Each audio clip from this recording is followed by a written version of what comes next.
জানান, তেহরানের ক্ষেপণাস্ত্রের আঘাতে ব্যাপক ক্ষয়ক্ষতি হয়েছে ইসরায়েলের।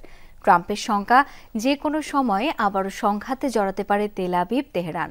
দুদেশ স্কুলের বাচ্চাদের মতো লড়াই করেছে বলেও মন্তব্য করেন মার্কিন প্রেসিডেন্ট। লড়াই করতে করতে তারা ক্লান্ত হয়ে পড়েছিল বলেও দাবি করেন তিনি।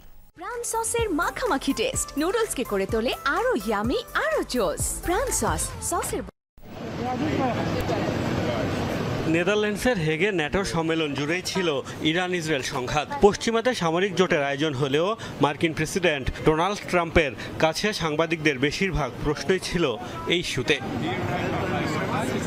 সম্মেলন শুরুর আগে ন্যাটো মহাসচিব মার্ক রুটের সঙ্গে যৌথ সংবাদ সম্মেলনে ইরান ইসরায়েল সংঘাত নিয়ে খোলামেলা কথা বলেন ট্রাম্প। দুই দেশের পাল্টাপাল্টি হামলাকে স্কুলের বাচ্চাদের লড়াইয়ের সাথে তুলনা করেন তিনি। তাদের মধ্যে বড় ধরনের সংঘাত হয়েছে, যেমন স্কুলের মাঠে বাচ্চারা লড়াই করে। তারা যেভাবে মরিয়া হয়ে লড়াই করছে তাদের থামানো সম্ভব ছিল না।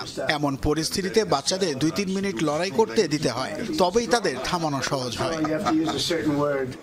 ইরান ইসরায়েল যুদ্ধে সব পক্ষেরই জয় হয়েছে বলে দাবি করেন ট্রাম্প। তেহরানের ব্যালিস্টিক মিসাইলের সক্ষমতারও প্রশংসা করেন তিনি। মার্কিন প্রেসিডেন্টের দাবি, সংঘাত শেষ হওয়ার আগের কয়েকদিন এসব ইরানি ক্ষেপণাস্ত্রের আঘাতে ব্যাপক ক্ষয়ক্ষতির শিকার হয়েছে তেল আবিব। আমার মনে হয় এটা ইরান সহ সকলের জন্যই এক অসাধারণ জয়। ইরানের তেল আছে এবং তারা খুব বুদ্ধিমান, তারা ফিরে আসতে পারবে। ইসরায়েল খুব বেশি ক্ষয়ক্ষতির শিকার হয়েছে, বিশেষ করে গত কয়েকদিনে। ইরানের ব্যালিস্টিক ক্ষেপণাস্ত্রগুলো অনেক ভবন ধ্বংস করেছে, সেগুলো অত্যন্ত শক্তিশালী। সম্মেলন শেষ হওয়ার পরের সংবাদ সম্মেলনে ট্রাম্প বলেন, যুদ্ধ করতে করতে দুপক্ষই ক্লান্ত হয়ে পড়েছিল।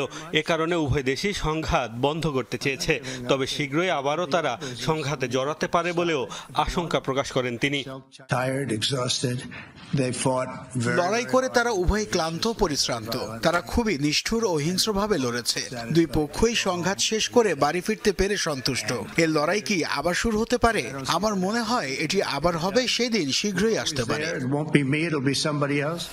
এদিন গাজা নিয়েও সুখবরের ইঙ্গিত দিয়েছেন মার্কিন প্রেসিডেন্ট। বলেন, দ্রুত এই